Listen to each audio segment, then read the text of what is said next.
The chilling 911 call sent shockwaves through the quiet town of Springdale, Texas. On a cold December night, a dispatcher answered a call that would soon become the talk of the nation. "I can't say that I'm sorry.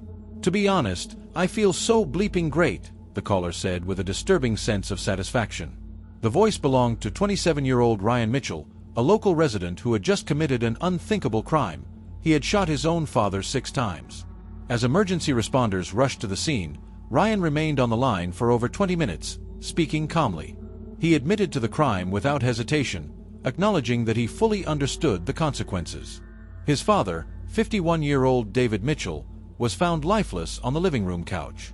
What could drive a son to such an extreme act? And how could someone show no remorse for taking the life of their own parent? This case would soon become one of the most shocking family tragedies in Texas history. It was a quiet evening in Canyon Lake, Texas, when 27-year-old Ryan Mitchell committed an unthinkable act. Just a week after moving in with his father, David Mitchell, Ryan picked up a handgun and fired 6 rounds into him without hesitation. The 51-year-old man, who had been sitting on the couch watching television, had no chance to react. The bullets tore through the living room, leaving a once peaceful home drenched in tragedy. After the gunshots rang out, Ryan did something even more shocking. He called 911. His voice was disturbingly calm as he admitted to the crime. "I emptied 6 rounds into my dad," he told the dispatcher without a hint of remorse. While police rushed to the scene, Ryan remained on the line for over 20 minutes, openly discussing what he had done. Authorities later revealed that there was no apparent struggle, no self-defense claim, just cold-blooded murder. But the biggest question remained: why? Victim's background. David Mitchell was more than just a father. He was a respected member of his community. At 51 years old, he had built a life centered around service, education, and a deep passion for nature. Friends and family described him as a kind-hearted man, always willing to help those in need. According to a GoFundMe page set up by his brother, David was a dedicated mentor, holding multiple prestigious titles, including Master Gardener, Master Naturalist, and Master Beekeeper. His involvement in organizations like the Sons of the American Revolution and the Shriners further proved his dedication to making a difference. He was known for his wisdom, his patience, and most importantly, his unwavering support for his son, Ryan. In fact, it was David who encouraged Ryan to move to Texas in hopes of finding a stable job and a fresh start. But instead of gratitude, David met an unimaginable fate, murdered in his own home by the very son he was trying to help. Ryan Mitchell, a 27-year-old man from Louisiana, had recently moved to Texas at his father's encouragement. Struggling to find stability in life, Ryan had been unemployed and facing financial difficulties. His father, David Mitchell, believed a fresh start in Texas would help him get back on track. Little did he know, bringing his son closer would ultimately cost him his life. Police reports indicate that Ryan had no prior history of violent crime. However, something snapped on that fateful night. According to jailhouse recordings played during the trial, Ryan claimed that he and his father had been having a simple conversation before things escalated. "He just kept running his mouth," Ryan stated coldly, offering no further explanation. There was no history of abuse, no known disputes, just an outburst of violence that left a man dead and a son behind bars for life. The lack of remorse made this crime even more chilling. The most chilling part of the case was Ryan Mitchell's 911 call. Just moments after shooting his father 6 times, Ryan picked up the phone and calmly confessed. "I emptied 6 rounds into my dad," he told the dispatcher. But it was what he said next that left investigators stunned. "To be honest with you, I feel so bleeping great." For over 20 minutes, Ryan remained on the call, casually discussing his actions. There was no panic, no regret, just a cold and calculated admission of guilt. When the dispatcher asked if he understood the consequences of his actions, Ryan confirmed that he did. He even acknowledged that he should have controlled his anger but made no effort to justify his crime. When police arrived at the scene, they found David Mitchell slumped over on the couch, lifeless. Ryan surrendered without resistance, almost as if he had planned for this outcome.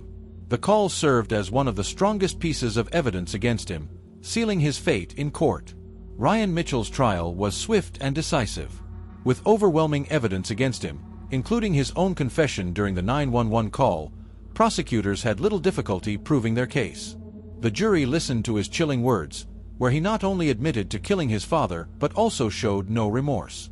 It was clear that this was not an act of self-defense, nor was there any provocation. During the trial, the prosecution also introduced jailhouse recordings where Ryan casually explained why he killed his father. He stated that they were having a normal conversation, but his father kept running his mouth. These statements painted a picture of a man who had no regrets about his actions. Family members of the victim were present in the courtroom, many of them in tears. One relative stated, "He killed the one person who truly wanted him to succeed." After hearing all the evidence, the jury found Ryan Mitchell guilty of first-degree murder. The judge sentenced him to life in prison, ensuring that he would never walk free again. Despite Ryan Mitchell's cold and emotionless behavior, his defense team never pursued an insanity plea. In many high-profile murder cases, attorneys attempt to argue that the defendant was not in the right state of mind. However, in Ryan's case, that argument was nearly impossible to make. The key reason? His own words. During the 911 call, Ryan admitted he understood the consequences of his actions. When the dispatcher asked if he knew what he had done, he responded without hesitation, showing full awareness.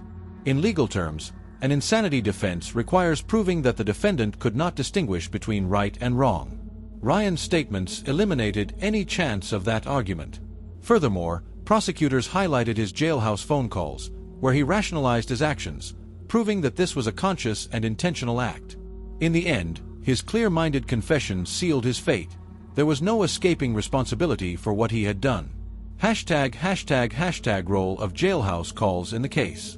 Even after his arrest, Ryan Mitchell continued to incriminate himself.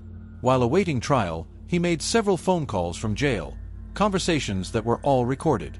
Prosecutors later played these calls in court, and they painted a disturbing picture.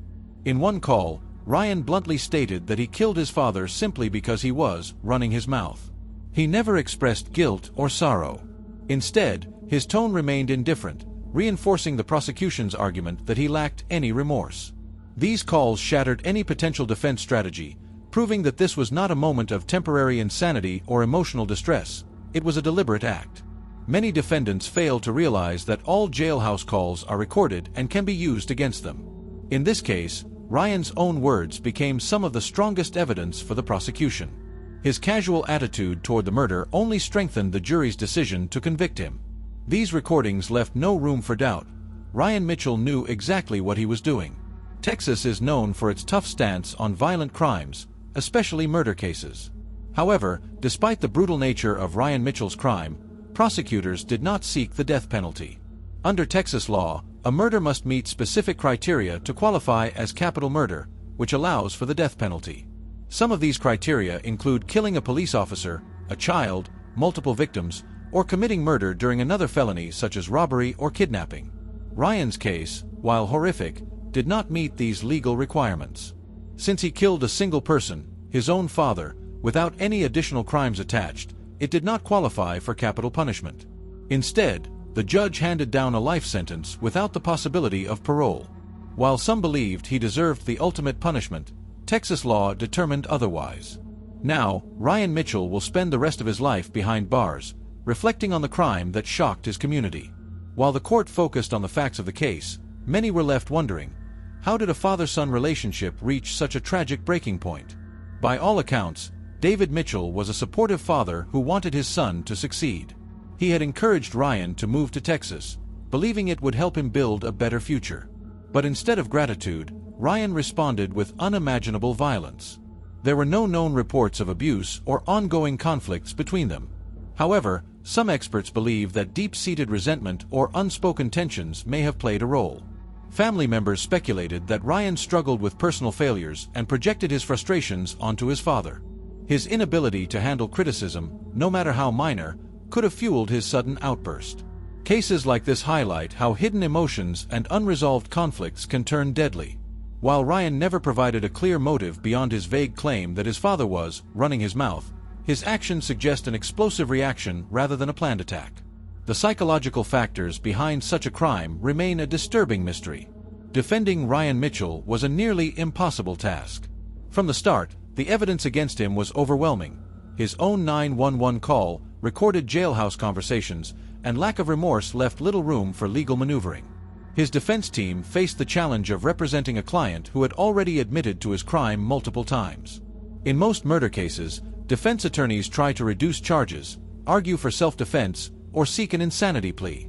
But Ryan's own words made all of these defenses nearly impossible. He showed full awareness of his actions, eliminating any insanity claim. There were no signs of struggle or self-defense, ruling out any justification for the killing. With the facts stacked against them, the defense's only real strategy was to minimize his sentence. However, given the brutality of the crime and Ryan's lack of remorse, the jury showed no leniency. The case proved that even the best defense attorneys cannot overcome a client's own damning statements, especially when they openly confess without regret. As the trial unfolded, the media and the public eagerly sought access to key evidence, especially Ryan Mitchell's chilling 911 call. News outlets filed requests for the recording, hoping to broadcast it and provide deeper insight into his disturbing mindset.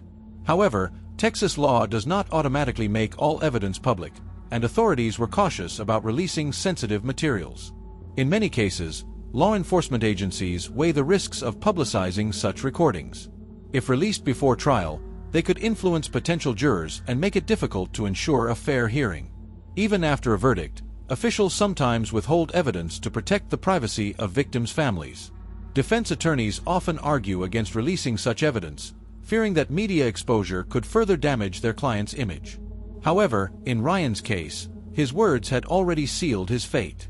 Whether the 911 call was made public or not, the damage had been done.